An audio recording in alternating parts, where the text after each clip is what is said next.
여러분들은요, 하루 중에 가장 많은 시간을 보내는 장소가 어디십니까? 네, 그쵸. 네, 집이겠죠. 보통은요, 하루 24시간 중에 3분의 1 이상을 우리는 가정에서 지낸다고 합니다. 저는 좀 아니긴 하지만 어떤 분들은요, 몇 날 며칠을 집에 안 나가고 밖에 안 나가고 집에만 있어도 되시는 분들이 있대요. 네, 우리는 그분들을 집돌이, 집순이라고 하죠. 나는 집에 있는 걸 좋아하지만 집들이, 집순이가 아닌데 라고 생각하시는 분들을 위해서 제가 자가진단 테스트를 하나 가지고 왔습니다. 10가지 질문인데요. 여러분 깊이 생각할 필요도 없어요. 딱 보고 직관적으로 바로 나다 싶으면 개수를 세면 되는 겁니다. 자막을 한번 보여주세요. 1. 집 밖으로 나가는 것은 모두 스케줄이다. 2. 밖에 나온 김에 미뤄놨던 일을 모두 처리한다. 3. 막상 나가면 재밌지만 나가는 과정이 귀찮다. 4. 한번 외출하고 돌아오면 재충전이 필요하다. 5. 약속이 깨지면 은근히 기쁘다. 여러분 잘 체크하고 계시죠? 놓치면 안 돼요. 다음 자막 보여주세요. 6. 핸드폰만 쥐고 있으면 심심하지 않다. 7. 집에 있어도 세상에서 제일 바쁘다. 8. 반나절 이상 누워있을 수 있다. 9. 집 밖으로 나가면 다 돈이다. 10. 방 꾸미기에 관심이 많다. 끝났어요. 자, 개수를 세셨습니까? 뭐 옆 사람과 의논하고 계세요. 이런 걸. 자, 3개 이하다 한번 손 들어보세요. 난 3개 이하다. 저도 여기에 해당하거든요. 2개거든요, 저도. 네. 여러분, 보통 사람들입니다. 보통 사람들이에요. 나는 4개에서 6개 해당한다. 한번 손 들어 보십시오. 네, 이분들이 집돌이, 집순이 입문 과정이에요. 네, 초기 집돌이, 집순이입니다. 나는 7개에서 9개다. 여러분, 이분들 얼굴 잘 기억하세요. 이분들이 찐 집돌이, 집순이에요. 일명 프로 방콕러입니다. 10개 있습니까? 10개 있어요? 없죠? 있는데 부끄러워서 안 드십니까? 1부 때 한 명 계셨어요. 대단한 권사님이세요. 10개는 죄송하지만 병원 가셔야 돼요. 정신이 이상해서가 아니라 사람은 하루에 15분에서 30분 이상 햇볕을 받아야 비타민 D가 생성되는데 밖에 안 나가면 몸이 건강한지 병원 가서 체크해 봐야 되는 거예요. 우리는 많은 시간을 집에서 보내요. 그러면 그 다음에 우리가 많은 시간을 보내는 장소가 어디입니까? 일하고 생활하고 배우는 일터겠죠. 저에게 있어서는 그곳이 바로 교회입니다. 여러분, 우리는 반복해서 하는 생활을 일상이라고 말해요. 심리학자 프로이드는요, 일과 사랑에 만족할 줄 아는 것이 건강한 사람의 특징이라고 말합니다. 무슨 말이냐면 내가 많은 시간을 쏟는 장소와 사람과의 관계 속에서요, 만족하는 사람이 건강하다라는 겁니다. 여러분들은 반복되는 삶에서 만족하고 계십니까? 일상에서 보람을 느끼고 계세요? 아니면 반대로 일과 사람과의 관계가 지루하고 떠나고 싶고 일상을 탈출하고 싶은 분들 계십니까? 힘들어서 뭔가 변화를 원하시는 분이 계시다면 오늘 본문 말씀을요, 더더욱 귀 기울이시기를 바랍니다. 왜냐하면 변화는, 특별함은 다른 곳에 있지 않고 매일 반복되는 일상, 평범한 삶에서 시작되기 때문입니다. 오늘 말씀에도 보면 평범한 일상을 보내는 사람이 나와요. 누굽니까? 모세예요. 1절 상반절 우리 같이 말씀을 한번 읽어보겠습니다. 모세가 그의 장인 미디안 제사장 이드로의 양떼를 치더니. 아멘. 여러분, 이 짧은 한 문장에서요, 우리는 모세라는 사람이 어떤 삶을 살고 있는지 직간접적으로 다양한 정보를 얻을 수가 있어요. 일단 모세에게 장인이 있대요. 무슨 뜻이에요? 모세가 결혼을 했다라는 거죠. 그리고 그 장인은요, 제사장이래요. 물론 여호와 하나님을 섬기는 제사장이 아니라 미디안 제사장이기 때문에 당시 미디안 사람들은요, 가나안 신들을 섬기고 있었거든요. 그러니까 가나안 신들을 우상을 섬기는 제사장의 바로 자신의 장인이다라는 게 어떤 의미겠어요? 모세는요, 믿지 않는 가정, 믿음의 사람과 결혼한 것이 아니라 믿지 않는 가정의 사람과 결혼했다라는 것을 우리는 또 알 수가 있는 것입니다. 당시 미디안 사람이 어디 거주했냐면, 우리 한번 사진을 보시겠습니까? 사진을 보여주시면 네모나게 쳐져 있는 노란색 네모난 표시가 당시 미디안 사람들이 살고 있던 곳이었어요. 오늘날로 말하면 사우디아라비아 서쪽, 요르단의 남쪽에 해당하는 이곳입니다. 이곳에 미디안 사람들이 살면서 목축업을 하고 지냈어요. 애굽에 있었던, 고센 땅에 있었던 이 모세가 무려 직선거리 500km가 넘는 이 미디안 땅까지 와서 도망쳐서 살고 있었다라는 것을 우리는 알 수가 있습니다. 그러면 그 모세의 직업이 뭐였습니까? 오늘 성경은 양떼를 쳤다 그러죠? 목동이었다라는 거예요. 여기서 우리는 모세가 애굽에서 탈출할 때 아무것도 가지지 못하고 급하게 몸만 빠져나왔음을 또 우리는 알 수가 있어요. 어떻게 알 수가 있습니까? 모세가 지난 40년 동안 애굽에서 어떤 위치로 살았어요? 왕자로 살았잖아요. 은근 패물이 가득하고 집과 땅이 많은 왕자였어요. 그 중에 일부만 가지고 그가 나왔어도 그는요, 누군가의 목동이 아니라 많은 양떼를 거느리고 그리고 목동들을 부리는 족장 주인으로 살았을 것입니다. 그런데 애굽에서 나온 지 40년이 지났음에도 불구하고 오늘 성경은 뭐라고 말하고 있습니까? 모세가 누군가의 양떼를 치는 목동이었다라고 말해요. 은퇴하고 싶어도 은퇴할 수 없는, 일하지 않으면 살 수 없는 어려운 형편에 모세가 있었다라는 겁니다. 모세는 이드로의 딸과 결혼한 이드로의 사위이긴 하지만 그에게 귀속되어 주인의 양떼를 돌보는 종처럼 목동으로 살아가고 있었습니다. 이어서 1절 하반절의 말씀을 통해서 또 우리가 모세를 통해 얻는 정보가 있어요. 우리 1절 말씀, 하반절 말씀 보겠습니다. 그때를 광야 서쪽으로 인도하여 하나님의 산 호렙에 이르매. 아멘. 모세가 양떼를요 서쪽으로 이끌어 갔다라는 겁니다. 호렙산으로 이끌어 갔대요. 우리 다음 사진 한번 보여주시겠습니까? 가운데 빨간색으로 동그라미 쳐져 있는 곳이 호렙산이 있는 곳이에요. 그러니까 네모나게 노란색 네모난 곳 어느 그 중에 한 군데서 모세는 동그란 곳이 있는 곳으로 서쪽으로 이동해 갔다라는 것입니다. 그런데 모세가 처음으로 호렙산에 우연히 갔다라고 여러분 생각하시면 절대 안 돼요.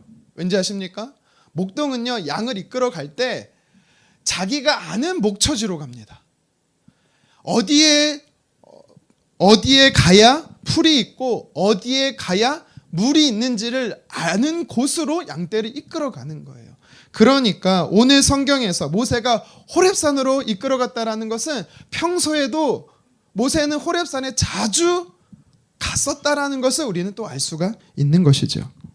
호렙산은 평소 모세에게 있어서 자주 방문하던 곳입니다. 많은 시간을 보내던 곳이고 그가 일하던 현장이었어요. 한마디로 말해 일상이었다라는 것입니다. 늘 하던 일, 자주 가던 곳, 반복되는 삶의 현장. 여러분 그곳이 모세에게 호렙산이었는데 그곳이 바로 특별해졌다라는 거예요.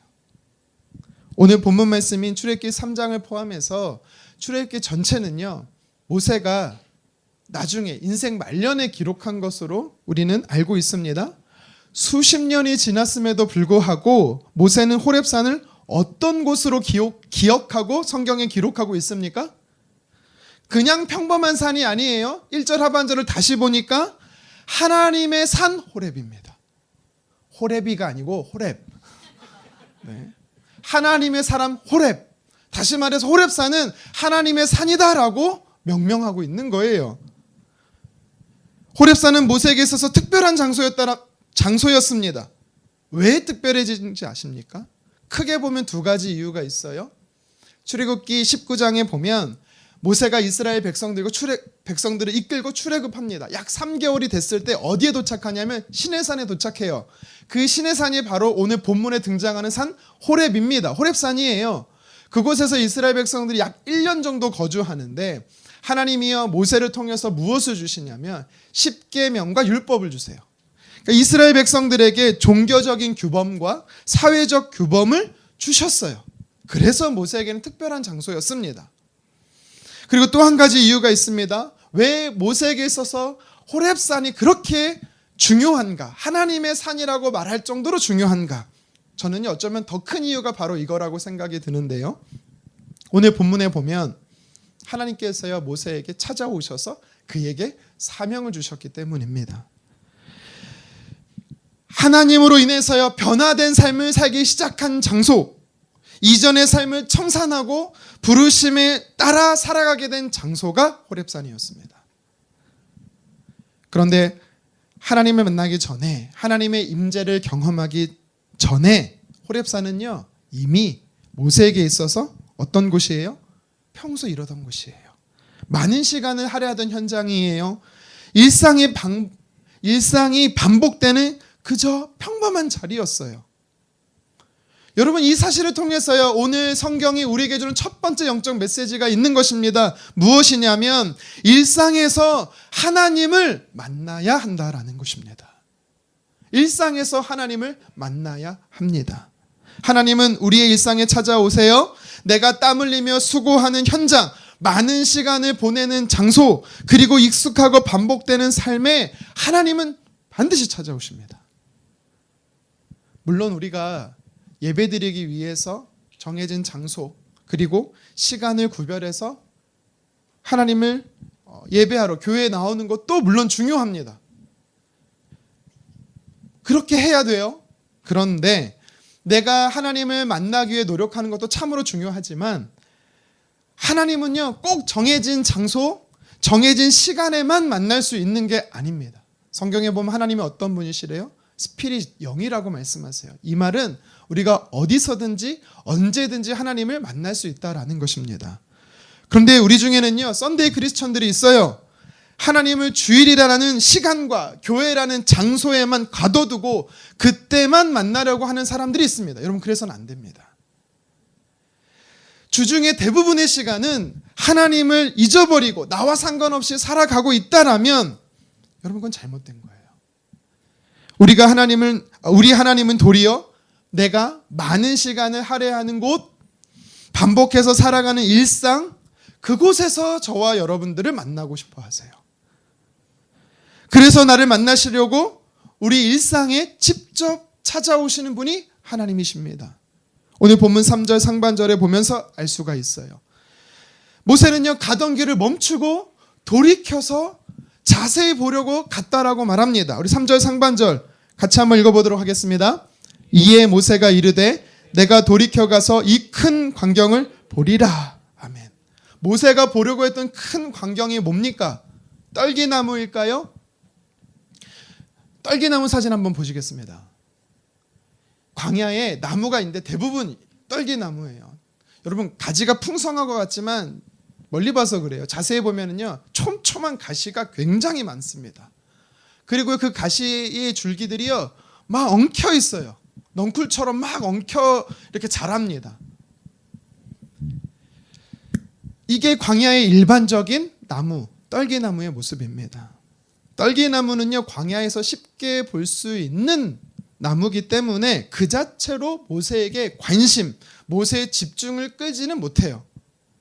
그러면 무엇이 모세가 가던 길을 멈추고 그를 돌이키게 했던 걸까요? 불이 붙은 떨기나무였기 때문일까요? 그것도 아니에요. 자주 볼 수 있는 현상은 아니지만 이 건조한 날씨와 높은 온도에서는요 자연적 발화라는 현상이 있습니다.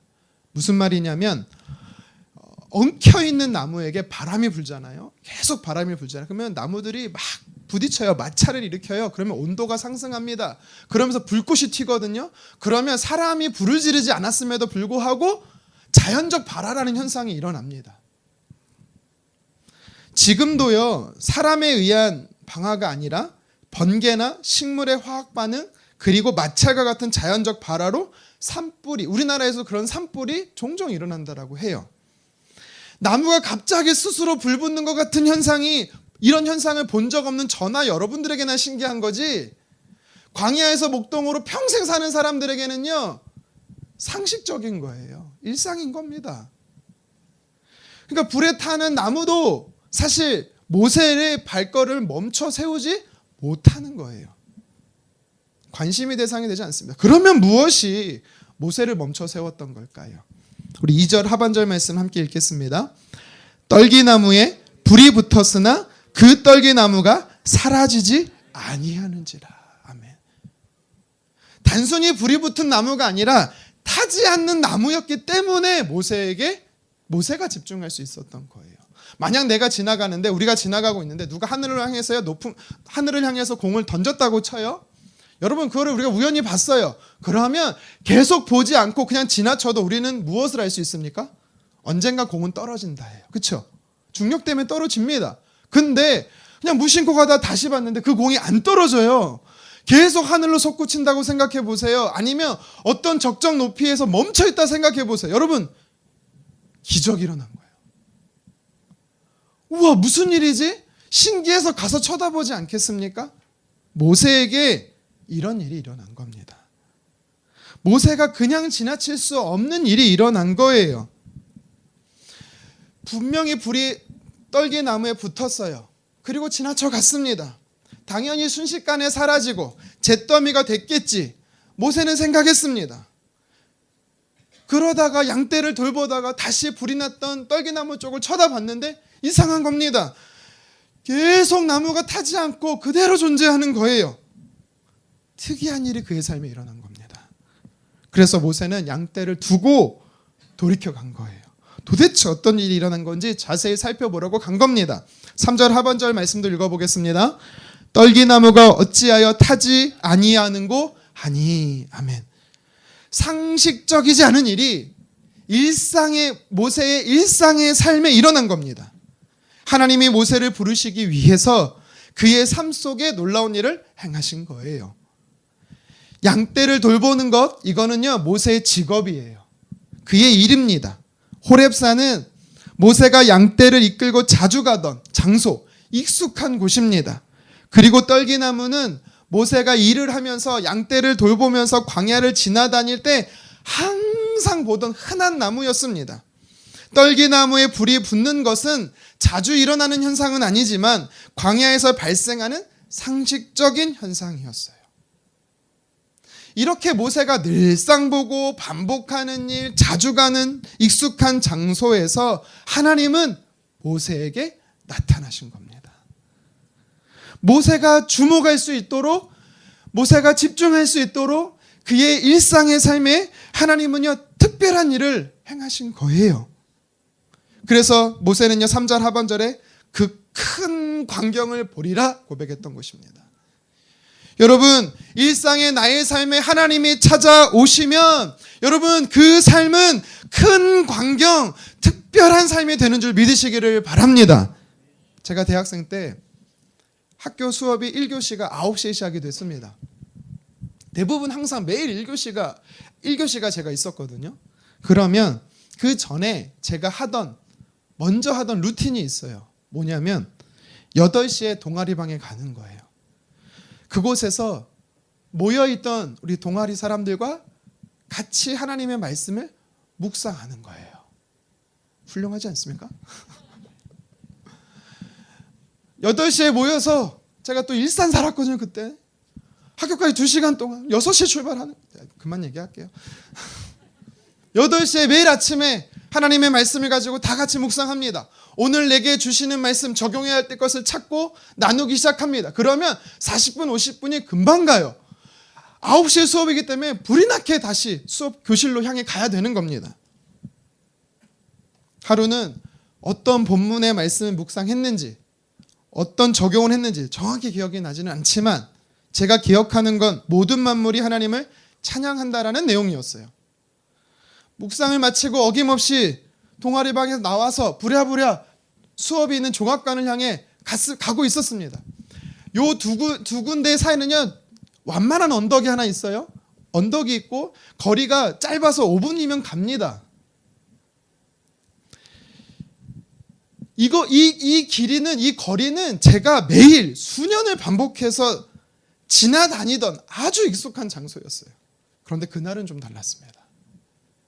바람이 계속 부는데 기분 좋은 시원한 바람이 불었습니다. 이 바람으로 인해서요, 주변의 나무들의 잎들이 흔들리기 시작합니다. 여러분, 바람에 흔들리는 나뭇잎 소리 들어보셨습니까? 낭만적이지 못해요. 한 번쯤 다 봤고 한 번쯤 다 들어봤을 겁니다. 저에게도 처음 겪는 일이 아니에요. 그런데 그날따라 바람에 부는 나뭇잎의 소리가 어떻게 들렸는지 저에게 아세요? 제가 가던 길을 멈추고, 수업이 있음에도 불구하고 멈추고 쳐다볼 수밖에 없었던 이유가 있습니다. 바람에 흔들리는 나뭇잎의 소리, 그날따라 수많은 사람들이 하나님을 향해서 박수 치듯이 우레와 같은 박수 소리로 들린 거예요. 그래서 제가 멈춰서서 하나님께 이렇게 고백하는 겁니다. 하나님, 정말 모든 만물이 하나님을 찬양하네요. 저 미물인 나무들도 하나님을 찬양하네요. 20년도 한참 지난 경험이지만 모세가 오래도록 호렙산을 하나님의 산으로 기억하고 있었던 것처럼 저도 그때의 경험이 너무 특별해서 지금도 잊지 못하고 간직하고 있는 것입니다. 저에게 베풀어 주신 하나님의 특별한 은혜는 저의 삶의 일상에서 일어났습니다. 늘 다니던 길, 매일 반복하는 삶, 보던 나무를 통해서 일어났습니다. 일상의 평범함 속에 하나님의 일하신 특별함을 볼 수 있었던 거예요. 여러분, 하나님은 저 멀리 계신 분이 아닙니다. 나와 함께 계시고 가까이 계시다라는 것을 하나님은 깨닫게 해주신 좋으신 분이셨어요. 모세의 삶에 찾아오신 하나님은 동일하게 여러분의 삶에도, 일상에도 찾아오시는 줄 믿으시기를 바랍니다. 내가 많은 시간을 보내는 장소, 반복해서 하는 일, 익숙한 상황에서 하나님은 여러분들의 주목을 끌고 계세요. 여러분들의 삶 속에서 가장 많이 있는 그 현장에서 하나님은 여러분의 삶에 기적을 베푸시기를 원하세요. 하나님이 기적을 베푸시는 곳이 여러분들의 일상이에요. 저기 가면 성령님이 있대. 저기 가면 하나님을 만날 수 있게 하는 어떤 사람이 있대. 용하대. 한번 갈래요? 여러분, 제발 그런 말에 현혹되지 마십시오. 무슨 용한 무당 점집 가듯이 하나님을 자꾸 특별한 곳에서 찾으려고 하지 마십시오. 대단한 하나님은 계셔도 대단한 사람은 없어요. 여러분들이 대단하다라고 생각하는 그 사람도 우리랑 똑같은 성정의 사람입니다. 육신의 몸을 입고 있는 한 죄인이고 부족한 사람들이에요. 사람을 볼 것이 아니라 하나님을 보기를 원합니다. 일상에서 하나님을 만나지 못하는 사람은요, 대단하고 특별한 곳이라 할지라도 어쩌면 하나님 못 만날 수 있어요. 하나님은 먼저 저와 여러분들의 평범한 삶, 일상에 찾아오십니다. 그래서 저와 여러분들을 삶을 특별하게 만들어 주시는 거예요. 모세는 하나님이 보게 하시는 걸 봤습니다. 불이 붙은 떨기나무, 평범한 현상이었지만 사그라들지 않고 타지 않는, 잿더미가 되지 않는 떨기나무, 하나님이 보여주신 특별한 현상이었어요. 하나님께서 모세를 만나시기 위해 모세가 주목할 수 있도록 그의 삶 속에서 하나님 일하신 것입니다. 하나님은요, 저와 여러분들이 내 삶 속에서 하나님이 어떠한 일을 하시는지 볼 수 있도록 주목하게 하시는 분이십니다. 여러분, 이 사실이 되게 중요합니다. 우리는 하나님이 보게 하시는 것을 그래서 볼 수 있어야 돼요. 하나님이 주목하게 하시는 걸 봐야지, 하나님 보게 하시지 않는 걸, 쓸데없는 걸 우리가 자꾸 주목하고 보잖아요. 어떤 일이 일어난지 아세요? 망하게 되는 거예요. 여러분, 영적 싸움이 어디서부터 시작하는지 아세요? 육신의 눈으로 보는 것에서부터 시작합니다. 창세기 3장 6절 상반절 같이 한번 읽어보도록 하겠습니다. 여자가 그 나무를 본즉 여기서 말한 여자가 누구예요? 하와지요. 그 나무는 어떤 나무예요? 선악과예요. 그냥 스쳐 지나가서 봤다라는 뜻이 아닙니다. 여기서 봤다라는 단어는요, 집중했다라는 거예요. 주목했다라는 거예요. 관심이 빼앗겼다라는 겁니다. 하나님은 아담과 하와에게 선악과가 아니라 나머지 다른 것에 집중하라고 했어요. 그런데 어떡합니까? 그는요, 하나님이 집중하지 말라는 것에 집중했어요. 그래서 어떻게 했어요? 타락한 거죠. 죄를 짓게 되는, 범죄하게 되는. 그래서 최초의 범죄는요, 보는 문제였어요. 우리는 하나님 보게 하시는 것을 봐야지 육신의 정욕, 안목의 정욕, 이생의 자랑에 주목하면 어김없이 아담과 하와처럼 넘어집니다. 죄를 짓는 거예요. 하나님은 숨어 계시는 분이 절대 아니세요. 자신을 계시하는 분으로서 저와 여러분들의 일상, 여러분의 삶의 현장에서 불에 타지 않은 떨기나무처럼 모세에게 하나님께서 그것을 준비해 놓으셨던 것처럼 여러분들이 놀랍게 하나님의 일하시는 것들을 볼 수 있도록 준비하시는 좋으신 분이세요. 신앙생활에서 깨어있다라는 것은 어려운 게 아닙니다. 하나님이 보게 하시는 것을 믿음의 눈으로 보는 게 신앙으로 깨어있다라는 거예요. 우리의 시선이 하나님께 집중되어 있는 게 깨어있는 신앙입니다. 하나님은 단 한순간도 저와 여러분들을 떠나지 않는다고 하셨어요. 약속하셨어요. 그런데 나는 왜 일상의 내 삶에서 하나님이 일하시지 않는 것 같지? 왜 나는 일상에서 하나님을 만나지 못하지? 라고 생각하시는 분들이 있다라면 여러분, 이유는 명확해요. 내가 영적 시선, 믿음의 시선을 잃어버렸기 때문입니다. 내 시선이 분산돼 버린 거예요.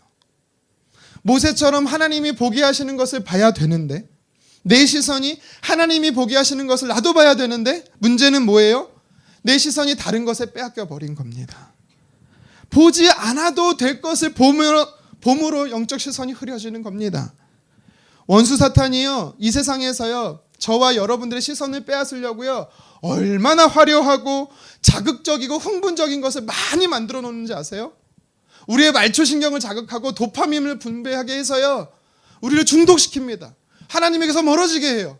그것에 많은 시간, 그것을 온통 빼앗겨 살아가게 합니다. 사단의 전략인 거예요. 또 원수 사탄이 어떻게 하는지 아십니까? 우리 영적 시선이 하나님께 향하지 못하도록 우리를 분산시켜요. 시선을 분산시켜요. 때로는 물질에 집중하게 하고, 때로는 건강에 온통 신경 쓰게 하고, 자녀로 인해 걱정하게 하고, 내가 하는 일과 사업에 염려하게 합니다. 왜입니까? 일상의 삶 속에 찾아오셔서 역사하시는 하나님을 보지 못하게 하려고 하는 것입니다. 그래서 예수님은요, 하나님의 자녀된 저와 여러분들에게 마태복음 6장 31절에 뭐라고 말씀하세요? 이렇게 말씀하는 거예요. 우리 같이 한번 읽어보도록 하겠습니다. 그러므로 염려하여 이르기를 무엇을 먹을까, 무엇을 마실까, 무엇을 입을까 하지 말라. 아멘. 먹고 마시고 입는 건, 여러분, 이건 우리의 일상이잖아요. 근데 그것을요, 염려하지 말래요. 일상에 우리가 염려하잖아요. 그러면 하나님이 일하시는 것, 하나님이 내 삶 속에 일상에 찾아오셔서 역사하는 것을 보지 못하기 때문이래요. 그래서 예수님은 이어서 마태복음 6장 33절에 이렇게 우리에게 말씀하는 겁니다. 함께 읽도록 하겠습니다. 그런즉 너희는 먼저 그의 나라와 그의 일을 구하라. 그리하면 이 모든 것을 너희에게 더하시리라. 아멘. 저는요, 이 6장 33절의 말씀 중에, 예수님이 하신 말씀 중에 먼저 그의 나라와 그의 일을 구하라, 이것을요, 오늘 우리가 읽은 출애굽기 3장의 말씀을 가지고 이렇게 접목해보고 싶어요. 다음 자막을 좀 보여주시겠습니까? 그런즉 너희는 먼저, 다음 자막 보여주세요. 하나님이 보게 하시는 것을 보면 이 모든 것을 너희에게 더하시리라. 하나님이 우리의 일상 속에서 찾아오셔서 하나님은요, 일하십니다. 그것을 우리가 먼저 우리의 영적 시선으로 집중하게 됐을 때 하나님이 우리 삶에 더하시는 역사를 우리는 보게 된다라고 예수님도 약속하고 계세요.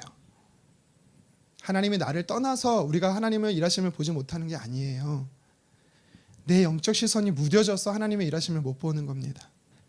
그래서 믿음 생활은 시선 싸움이라는 말이 있어요. 내 시선이 흐려지지 않았는지, 영적 집중력이 흐려지지 않았는지 여러분 점검해야 되는 겁니다. 나의 시선이 온갖 세상 염려로 흐려져 있지는 않는지 여러분 정직하게 봐야 되는 거예요. 지금 나와 하나님 사이에 끼어 있는 영적 분수물이 무엇이 있습니까? 내가 꼭 싸매고 있고 내가 쥐고 인생 무거운 짐을 지고 가는 것 무엇이 있습니까? 예수님 앞에 내려놓기 바랍니다. 예수님이 뭐라고 말씀하세요? 수고하고 무거운 짐진 자들아 다 내게로 와.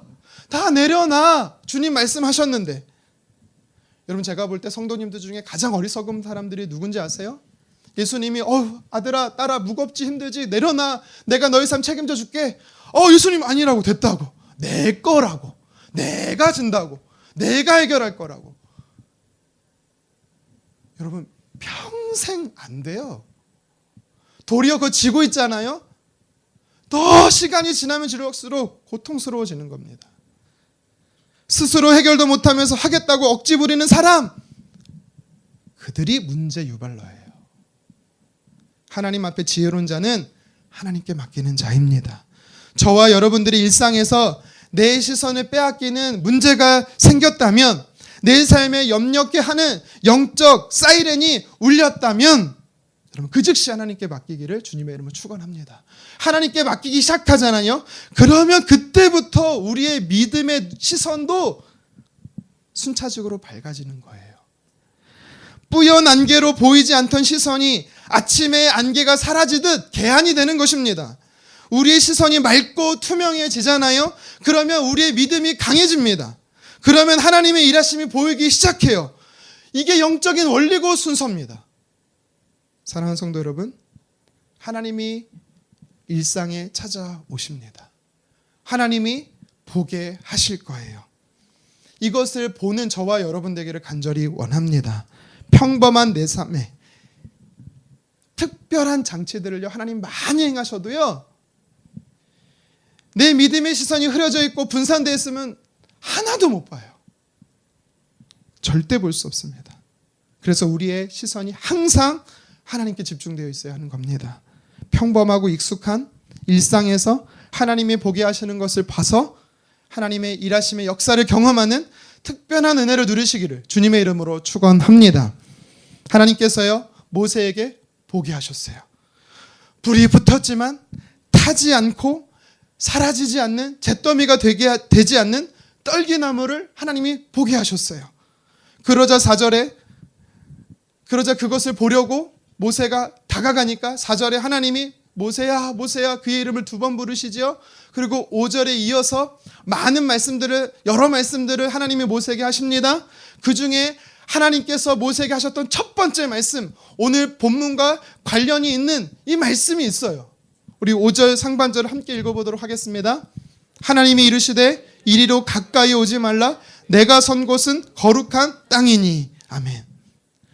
목동이었던 모세에게 있어서요 양떼를 내려놓고 한눈 팔고 다른 곳에 간다? 여러분 이거는요 쉽지 않은 결정이에요.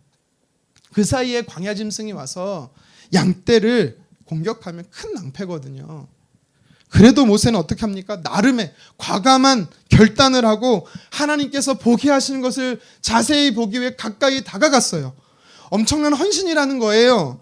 여러분 그러면 하나님이요 그 모습을 보면서 모세야 내가 너를 기다렸어. 정말 잘했어. 여러분 이게 칭찬해도 부족하지 않을까요? 근데 오늘 성경에 보십시오. 하나님이 모세에게 뭐라고 말합니까? 멈춰! 스탑! 오지마! 너무 냉정하지 않으세요? 매몰차지 않으십니까? 하나님께서 왜 이렇게 말씀하셨죠? 그 땅이 거룩하기 때문에 오지 말라라는 거예요. 여러분 그곳은요 모세가 처음 본 장소도 아니었어요. 그곳은요 모세가 처음 가본 장소가 아니었어요. 자주 보고 자주 가고 일상의 삶을 하던 현장이었어요. 그런데 왜 하나님께서 오지마 거룩한 땅이야 라고 말씀하셨습니까? 옛날부터 거룩한 곳이었는데 모세가 몰라서 그랬던 겁니까? 아니죠. 일상의 땅이었어요. 평범한 땅이었어요. 그런데 하나님이 임재하시니까 그 땅이 거룩한 곳으로 바뀐 거예요. 여러분 이 사실이 우리에게 주는 영적 메시지, 두 번째 메시지가 있어요. 무엇이냐면 하나님이 임재하는 곳이 곧 거룩한 곳이다 라는 사실입니다. 하나님은 거룩한 곳에 임재하시는 것이 아니라 하나님께서 임재하시는 곳이 거룩한 곳이 됩니다.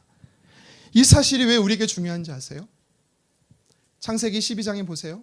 하나님께서 갈대아인의 우르 땅에 있었던 아브라함을 찾아가세요. 그를 만나주세요. 그를 부르십니다.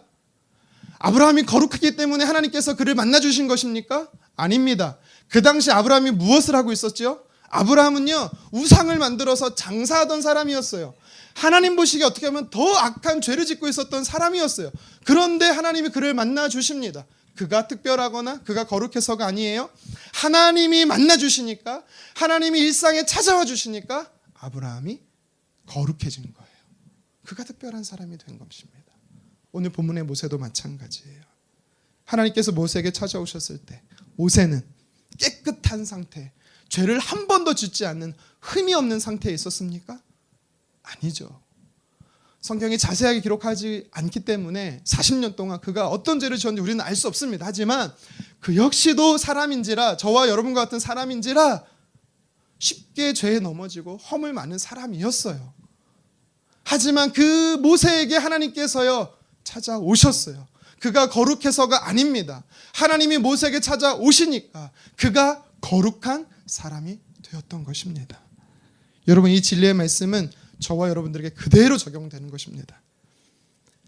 제가 금요 기도회 때마다 제자 훈련하면서 여러분들 귀에 못이 박히도록 늘 하던 질문이 뭐예요? 모르겠는데요. 당신은 의인이십니까? 당신은 의인이십니까? 눈을 왜 피하시죠? 질문하겠습니다. 여러분들 의인이십니까? 의인이라고 생각하시면 손 들어보세요. 왜 별로 없죠? 그럼 다시 질문하겠습니다. 나는 예수님을 믿고 하나님의 자녀라고 생각하시는 분 손 들어보십시오. 아까보다 더 많습니다. 여러분, 예수님을 믿어 하나님의 자녀가 됐다라는 건요, 바로 의인이 됐다라는 거예요. 내가 죄를 한 번도 짓지 않아서, 내가 원래 거룩해서 의인이 아니라 죄 많고 허물 많고 부족한 사람이지만 예수님을 믿어 하나님의 자녀가 됐더니 하나님이 내 삶에 찾아와 주셔서 하나님이 임재하셔서 내가 거룩한 사람이 되었다라는 것입니다. 신분적 거룩함, 신분적 의인이 됐다라는 거예요. 행함으로써 거룩함, 행함으로써 의인을 말하는 게 아닙니다. 읽지는 않겠지만 사도행전 2장 38절과 고린도전서 12장 3절의 말씀에 보면 우리에게 뭐라고 하나님이 약속한지 아세요? 예수님을 믿으면 하나님의 자녀가 된 사람에게 하나님이 그의 몸에 성령으로 임재하신대요. 한번 임재하시면 어떤 일이 있어도 결코 떠나지 않으시겠다고 약속하세요. 하나님이 우리의 몸에 우리의 성전 삼아 임재하신 하나님은, 성령으로 임하신 하나님은 내가 무슨 죄를 지어도 결코 떠나지 않으십니다. 그럼 막 죄 지어야겠네? 그러면 안 되죠. 또 하나님과 친밀한 관계가 사라지기 때문에 우리는 계속 거룩함을 힘써야 돼요. 내 안에 거룩하신 하나님이 임재해 계시기에 나는 절대적으로 거룩한 존재가 되는 겁니다.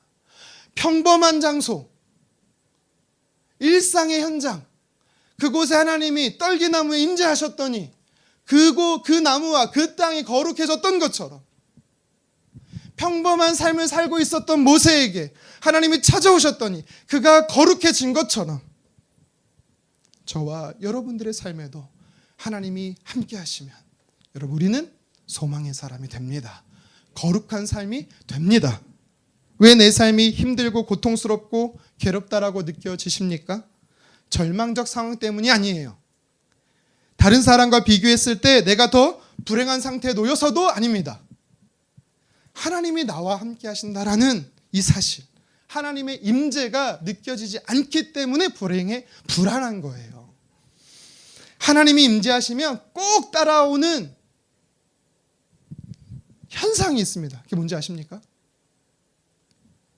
히브리어로 샬롬이라고 말하고 헬라어로 에이레나고 말하는 평안과 평강이 하나님이 함께 하시는 사람에게는요, 공동체에게는요, 자연스럽게 따라옵니다. 참 평안, 참 기쁨, 하나님과 함께하는 사람에게는요, 하나님이 주신 선물이에요. 육적으로, 영적으로, 정신적으로 하나님께서는요 주신 다 포함한 은혜예요. 그래서 하나님과 함께하는 사람은요, 강하고 담대할 수 있는 것입니다. 인생의 실패는 내가 꿈꿨던 물질, 명예, 권력을 빼앗기고 더 이상 못 누려서가 아닙니다. 진짜 인생의 실패는 하나님을 만나지 못하는 거예요. 하나님의 임재를 경험하지 못하는 것이 진짜 실패한 사람이고 진짜 불행한 사람이에요. 그런 사람은요, 평안이 없기 때문에 평생을 두려움과 불안과 싸우며 살아야 돼요. 그렇게 살다 죽으면 끝입니까? 아니죠. 살아서 하나님을 만나지 못하는 사람은, 믿지 않은 사람은 죽어서도 영원한 지옥에 간다라고 성경이 말해요. 더더욱 절망이라는 것입니다. 하나님의 함께 하심을 보는 사람, 그가 지혜로운 사람이고, 하나님의 임재를 경험하는 사람, 그가 참으로 성공한 인생입니다. 저와 여러분들이 날마다 그래서 성공한 인생, 지혜로운 사람 되었으면 좋겠습니다. 그러기 위해서 우리가 어떻게 해야 합니까? 날마다 추구해야 되는 게 있어요. 무엇이에요? 모세가 하나님 보게 하신 것을 보려고 가까이 가려고 노력한 것처럼 하나님이 내 일상의 삶에 찾아오시고 임재하신 것을 우리도 알고 그 임재하시는 하나님을 동행하려고 노력해야 하는 거룩한 습관을 가져야 되는 것입니다. 광야의 한떨기 나무에 불이 붙게 하신 것도 하나님이 하신 거예요. 타지 않게 유지한 것도 하나님이 하신 겁니다. 모세로 하여금 그것을 주목하게 하신 것도 하나님이 하셨어요. 심지어 그 땅을, 그 사람을 거룩하게 하신 것도 하나님이 하셨어요. 모세는 무엇을 했습니까? 가까이 간 거예요. 우리의 삶에도 똑같아요. 내 일상의 평범한 삶에 찾아오시는 분이 하나님이십니다. 내 일상의 삶을 특별하게 만드시는 분도 하나님이세요. 기적과 같은 일을 이루시는 분도 하나님이십니다. 그것을 사모하게 하시는 분도 하나님이세요. 그러면 어떻게 해야 됩니까? 우리의 시선을 열어서 집중해야 되는 겁니다. 오직 하나님의 열심으로 우리가 거룩한 사람, 소망의 사람이 된다라는 이 사실을 진리로 믿는 저와 여러분 되기를 주님의 이름으로 축원합니다. 말씀을 정리하겠습니다. 오늘 성경은요, 평범한 일상을 살았던 모세의 삶 속에 하나님께 나타나셨다라고 말해요. 찾아오셨다라고 말합니다. 이것은 지금도 저와 여러분들의 일상의 삶 속에 하나님께서 찾아오신다라는 것을 강조하고 있는 거예요. 우리는 내 삶에 찾아오신 하나님을 어떻게 알 수 있습니까? 어떻게 볼 수 있습니까? 하나님을 향한 믿음의 시선, 그리고 영적 시선을 지니고 있으면 됩니다. 세속적이고 세상적인 것에 우리의 시선을 빼앗기지 않기를 원합니다. 분산되지 않기를 원합니다. 흐려지지 않기를 원해요. 오직 하나님의 일하심에 집중하기를 원합니다. 그래야 하나님이 보게 하시는 것을 볼 수가 있어요. 특별한 은혜를 누릴 수가 있습니다. 그리고 하나님께서 찾아오심으로, 임재하심으로 그 땅이, 그 사람이 거룩해진 것처럼 하나님께서 죄 많고 허물 많은 인생에 찾아오심으로, 내 삶에 찾아오심으로 거룩한 사람, 신분적으로 의인되게 한다라는 이 진리의 말씀을 깨달아 저와 여러분들이 소망의 삶을 살아가기를 간절히 원합니다. 내가 특별해서가 아닙니다. 특별하신 하나님이 우리 삶에 찾아와서 저와 여러분들이 특별해지는 것입니다. 뜻없이 의미 없이 반복해서 일상을 억지로 살아내는 사람이 아니라 하나님으로 인해 날마다 의미 있고 기억될 만한 은혜의 순간, 주 안에서 행복한 순간이 되는 저와 여러분 되기를 다시 한번 주님의 이름으로 축원합니다.